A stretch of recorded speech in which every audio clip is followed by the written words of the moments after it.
Yo, what's good, everybody? This is Malik back in the lab. Just about to finish up this Malik's movie review extravaganza. Sorry, um, but I wanted to get to the acting, director, and the writers. It was just with both of them, the '50s version and the '90s version. It was all great. You know, if it's iconic, it's great. If it's great, it's iconic. You know, and they did it perfectly. Even for a remake, that's why I always want to remake some movies to be about. If they're gonna do it, at least let a remake the same or have a little twist with it. Usually, a lot of remakes suck, and movies are not like how it used to be, man, because they took the creativity.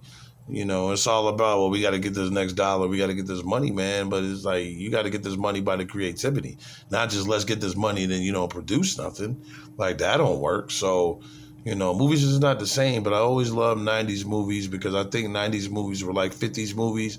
They made sense. They were a completion. There was different eras, but it was still the same lingo, And I think that we needed more in between from 1957 to like 1997 because we needed more in between to analyze if we're in a situation where we are, no matter if it's the 50s or the 90s. How do we get through it? What do we do?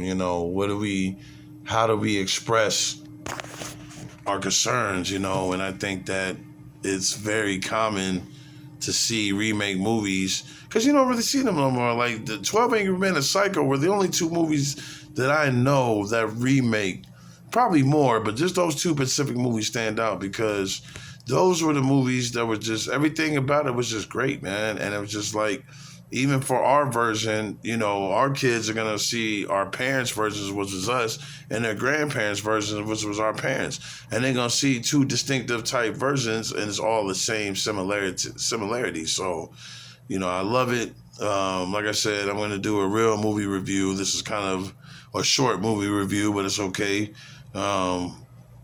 We're going to get out there and we're gonna really do some things, man. So, when you get a chance, check the 1950s one out or 1997 or check both of them out or either one because you can't go wrong with both. And I think you'll enjoy it. I think you'll enjoy the whole ramifications of, hearing and really understanding what's presented in front of you, not just, oh, well, he's guilty, man, just because we got witnesses and stuff like that. How do you know?